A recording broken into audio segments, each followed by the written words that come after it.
Hello and welcome to Live Wire Markets. My name is Chris Conway. In this edition of Fund in Focus, I'm sitting down with Nick Griffin, the Chief Investment Officer for Munro Partners, to talk about the Munro Climate Change Leaders Fund, stock code MCCL. Nick, I understand the reason for investing in climate. It's a massive opportunity and it's important for the world, but why have you decided to wrap an entire portfolio around it? So I think two reasons. Firstly and foremost, we think this is a great investment opportunity. From our point of view, if we just listen to what every corporate in the world is telling us, which they've effectively set net zero targets by 2030 or 2040 or 2050, then every single company we meet is investing to lower their carbon footprint. From our point of view, our job as growth investors is to follow the money to find where they're going to invest at, because that's a great structural trend. It's a structural trend that will last, we think, the next 10 to 20 years, as every corporate either fulfills or doesn't fulfill their target. So one, it's a great investment trend. And two, we think there's a lot of ideas out here that we think can double their earnings over the next 5 years, and that double of earnings will equal a doubling of share price. That's the first reason. And so we set up a standalone fund, one, just because I thought there was a lot of ideas to be found here, and I wanted us as a team to really look for them and find them. The second reason why we set it up as a standalone product is because ultimately there are people out there who believe in climate change and care about climate change and want to allocate their capital to best help it happen. And we would argue $1 spent in our fund means that it will lower the cost of capital to the companies that are actually doing this, because we will give it to the key enablers of decarbonisation. We're not going to give it just to ESG stocks, companies that are good corporate citizens, because they've already solved the problem. We're actually giving the money to the money to the companies that are enabling decarbonisation. That will lower their cost of capital, and so if you invest in this fund, we think it's the best bang for your buck, so to speak, in terms of helping decarbonisation happen. Nick, why the ETMF structure? Look, the ETMF structure is just very good because you don't have any issues around the LIC structure. You don't go to a discount to NAV. Secondly, I suppose the simple way to think about it is the fund will always trade at its NAV, and anybody who buys the fund today, they buy, they execute, the ASX facilitates it, we set up the fund structure to do it, and then they wake up tomorrow and they own somewhere between 50 and 25 of the best decarbonisation enablers on the planet as chosen by Munro Partners. And so from our point of view, we think that's the cleaner structure for doing it. The second thing we just say is, we ultimately want to position this fund against the ETFs in the space.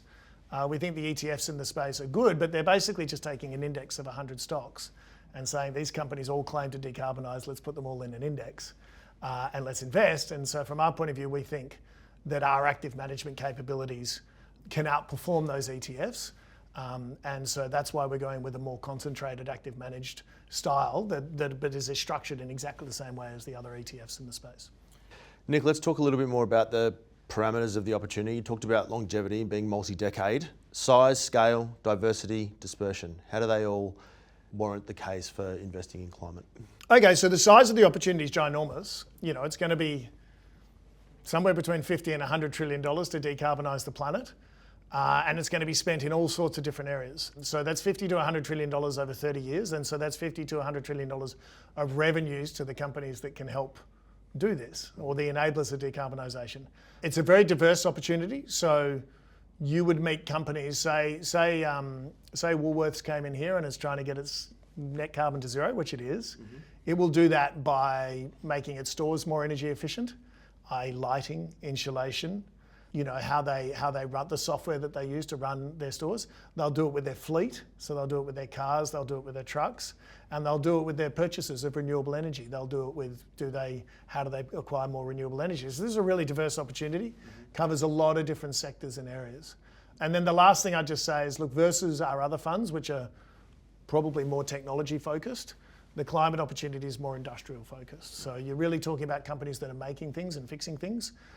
So you've got a more industrial focus, and you've got more of a lower market cap focus. There's no mega caps in the climate opportunity like there is in technology. And so that's the best way to talk about it, I suppose. Just one thread I want to pull on there, Nick, if I may. Will this be another example of a winner-take-most sort of scenario, like we've seen with tech? It's a great question, and the answer is probably no. And so the reason why it's not a winner-takes-most, and the reason why the companies are smaller, is because digitalisation has network effects. So everything's on Google, so everyone looks at Google, so everything's on Google, everyone looks at Google. There's only one search engine in the world. There's probably only 2 social networks, and there's about 4 video streaming platforms. So that's how tech works.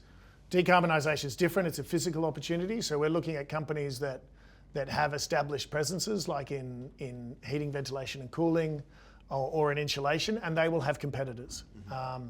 That's fine. It just means their market caps are smaller, their multiples are cheaper, and they probably don't grow as fast as some of these tech companies, but it doesn't mean they're worse investment opportunities. It just means you need to look a little bit harder and understand the competitive dynamics a bit more, and most importantly, not pay too much for them, because they're never going to grow as fast as, say, these tech companies come. The climate opportunity will play out over a 10 to 20 year period rather than a 2 to 3 year period. Nick, after considering all of that, where are you seeing the best opportunities right now? Yeah, for us, it's really on this energy efficiency bucket and around industrials. So right now, electric vehicles is sort of boom bust, and we're definitely going through a bit of a bust in electric vehicles.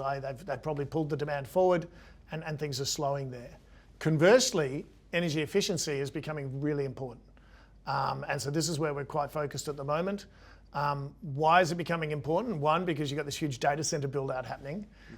This data center build out is happening at a time where the companies that are doing it are the ones with the most aggressive net zero targets. Microsoft's target is net zero by 2030, and then they even want to get the carbon back that they've put in over the last 50 years. Right. So the companies that are doing most of the building are the ones with the most aggressive targets, and that's really around energy efficiency. So from our point of view, that's companies that help build data centers, that's companies that help cool data centers, that's companies that do the insulation on these areas.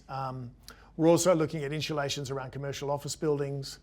Lastly, renewable power is very important here, so that's where we think things like nuclear energy and solar energy are super important. So from our point of view, it's really that energy efficiency bucket around industrials that we're most focused on at the moment, and that's where we see the most opportunities. Is there a name within that bucket, Nick, that you could talk to? There's a ton of them, quite frankly. Yep. But one of our best investments in the last couple of years has been Constellation Energy. We talked about this before. We have. This is the largest nuclear provider in the US. Nuclear is clearly the largest source of renewable energy on the planet today, and the largest source in the US. And it's increasingly being accepted. Again, I'll use the example. Microsoft has a contract with Constellation where they pay a premium to Constellation for power. Doesn't make any sense because power should be ubiquitous. But they pay a premium for renewable power to power their data centers so they can advertise to their customers that they're renewable. That's a good winner from this. Another good example here would be Schneider Electric, listed in France. This is a company that builds basically power architecture for every building, every data center, every auto plant on the planet. And so if you want to lower your carbon footprint, you want to lower the amount of electricity you're consuming, you want to talk to Schneider. They're going to provide you with the switches and the power within your building, but they're also going to provide you with the software to manage your building. And so this is just another really simple, good industrial company that's going to benefit from this shift, because before you're just trying to do it to keep the lights on, and now you're trying to do it to lower your power footprint. And so that's another good example out there. Nick, how can investors use the strategy in a portfolio? Yeah, so we would argue that they should use it as a satellite exposure. So we don't think you should use our climate fund as a replacement for your global equity exposure. We have global equity funds, and we think they're good global equity exposure. You should use this as a satellite exposure because you believe in decarbonisation like we do, and you believe in the opportunity. And secondly, you should use this as a satellite exposure because you want to direct some of your dollars that way to get the best bang for your buck in terms of helping decarbonisation happen. And so from our point of view, we're looking for people who think like us that this is going to be a great opportunity. And secondly, they don't think the ETFs are actually fitting the opportunity for them, and they don't think the ESG funds are fitting the opportunity for them. And they think the same way as us. They want to invest in the enablers. And what we're offering is 15 to 25 actively managed enablers of decarbonisation that are going to help solve this problem over the next 10 to 20 years. And we don't think that's mutually exclusive to getting really good investment returns. We think we're going to get really good investment returns here as well. Nick, thanks again for chatting with Livewire. Thanks very much for having me.